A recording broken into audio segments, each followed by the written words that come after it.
Good morning happy Easter Sunday sa lahat. Welcome back muli sa aking channel. Long time no see. So nandito tayo sa beach, maliligo tayo guys.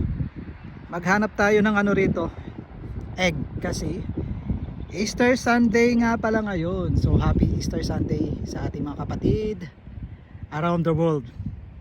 So please, pa-likes, pa-share, pa-watch at pa-subscribes nga po sa ating channel. A&B Happy ay nandito sa Abu Dhabi.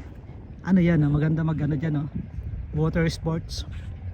So eto, nakikita nyo sa kabila, ano yan, Marina Island, kung saan nandyan yung Marina Mall. Dyan mo rin makikita yung Emirates Palace. Ayan, so eto naman dito, ano yan, Lulu Island. So eto yung ano, skyscrapers ng Abu Dhabi dito sa may Corniche Road, Corniche Park.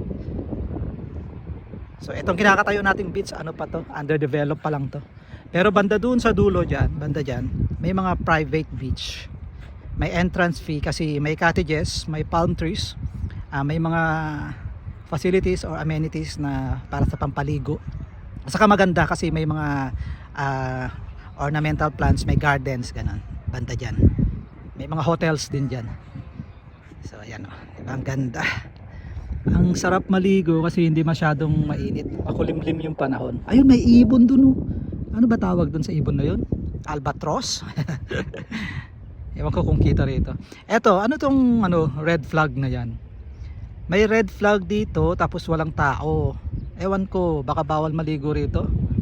I mean, hindi mo na papayagang maligo dahil kasi dito maraming tao dito. Ayan dyan. Ayan may green flag, yellow flag at saka red flag. What red flag means pag nasa beach ka? Off limit, bawal maligo, ang gano'n. So punta tayo dun sa mga sa mga tao, kung saan may mga tao.